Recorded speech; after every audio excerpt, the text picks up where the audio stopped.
Here's what he do at our prenatal appointment. Literally checking on our baby.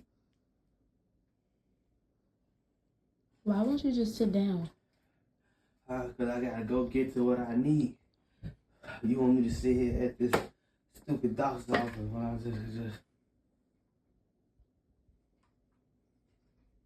So you better sit down before the doctor come in here. For real. This is what you do at our prenatal appointment. Our first prenatal appointment.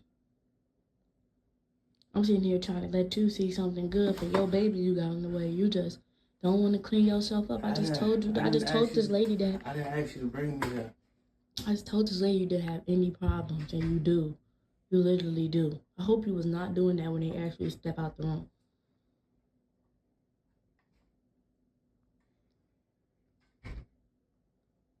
Get up. Yeah, Shorty was feeling good towards the end of that. A lot of times, we be out in the streets and stuff. We be living a life of crime, doing certain things, and when that child come, that kind of changes things. That's like, you have that baby, and you say to yourself, "I want to be here for this baby. I want to do the right thing for this baby. I don't want this baby to see me this way. I got to be a role model. I gotta be a leader. I gotta get out here and do what I gotta do." And for some people, that's just not the case. Nothing changes them because addiction is strong. It's a disease, right? Now, the sad thing about this, at first I thought it was probably a skit or something, but this is real. This is real. Shorty is really feeling good, and it's sad because this is a parent. This is who's raising our next generation. And for these younger people, the music, Percocets, Molly Percocets, all the rappers that they like and love, the influences, they was on perks and sipping syrup. They got songs, Perk 30, Perk 30. So that song, when you hear that, I never did that, but when you hear that, that's those people that pop perks and all that stuff. That's what they're doing. They feeling that. That's a vibe, regardless of the beat. That's a vibe for people who do that. You know what I mean? And the other thing about this is that for this generation, they didn't grow up and seeing to see the crackheads and dope fiends. Like the way they sell drugs now, is on the phone, they cash app. It ain't the same. You could go to the store and buy weed, fruity pebble, weed, blueberry, bush bash, fruity berry, whatever. But like back in the day, you had to go on a corner to the strip to buy your weed. You know what I'm saying? You've seen what drugs did. If you old enough, you remember before people got on drugs and you seen what it did to their lives and you seen what it did to your life as a kid or your friend's life. So it was a no-no. You know what I'm saying? Even that was even one of the 10 crack commandments. You know what I mean? And that was later on. We already knew better. You know what I mean? And the thing about when people get on pharmaceutical drugs, they really cracking down on that, and people don't want to lose their license or go to federal prison. So what happens is because a lot of them can't afford or find the over-the-counter prescription drugs, they go to dope, that Montega, and they become the junkies that we used to see back in the day. And because it's such a disconnect that these kids didn't grow up with the zombies, the walkers, they didn't see that. They didn't see that. This was the end result. Even the funny thing, when I even speak to the people of my generation, we was there. It even took them, men that I know in their 40s, to that same place. And we was there for the zombies. When you ain't get a Christmas, or your mom sold the food stamps, or you know what, your shoes start to get holes in them, or your black pants start to look real ashy, and now you out here with a package. You know what I mean? Going 70-30 until you could buy eight ball of crack, and you don't flip that eight ball of crack 3 times till you get that half an ounce.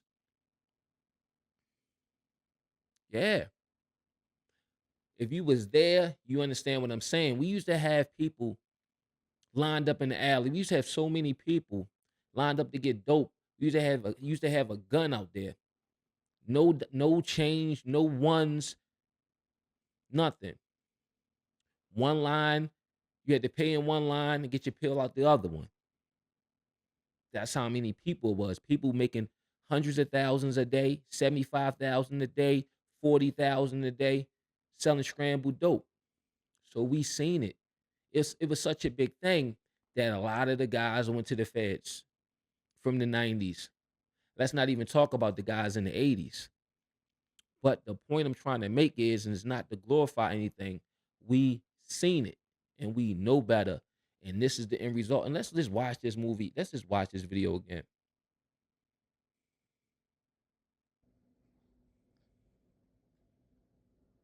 Here's what he do at our prenatal appointment.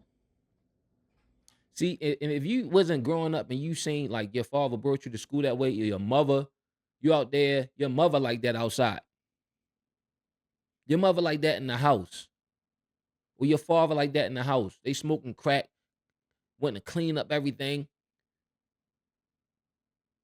You can smell it, or you find a needle, you find an empty valve, you find a crack pipe that was a miniature or something they burnt, they turned into a crack pipe, or a stem, shit getting stolen. See, if you ain't see all that and you just grew up and your parents ain't do anything with smoke weed and you just trying to be down, you can become that. Like we just knew better. And that disconnect, it's like what they say, what's the saying? Like history repeating itself. It's like one of those things. Literally checking on our baby. Hold on, let's examine. Look at his foot. Like he's leaning in, the knees buckling in. So like his Tim's on the side, and he's holding a soda inside of the 6-pack thing. And he been drinking the soda. I think it might be empty. So he was high for a long time. And she brought him to the hospital. Not just she brought him to the hospital, this who he was when he nutted in her. And this is the first appointment. This is going to be somebody's dad. This is who's going to be somebody's dad. And it's sad. Like we don't get to pick our parents. We don't get to pick nothing. We just here. Boom. And our circumstances are what they are. So now life is already hard. This poor baby gonna have to come out of like a phoenix rising from the ashes just to survive, just to get the basics.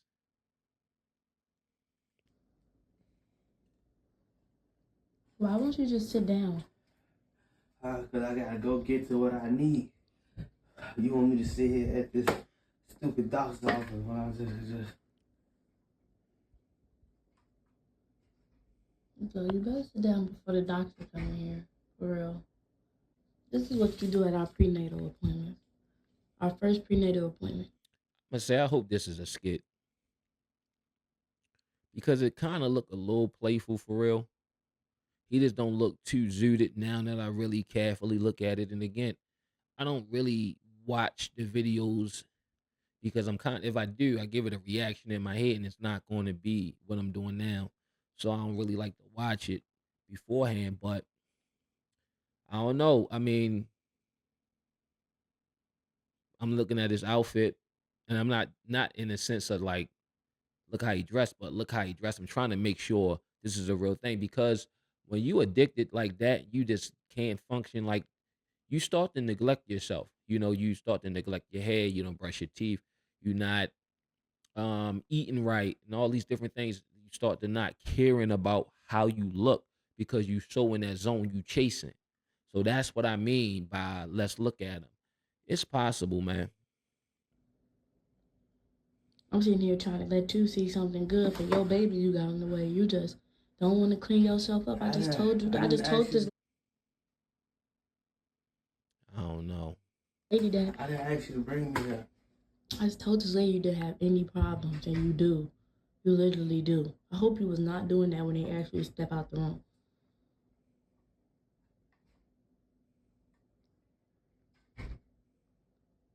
Get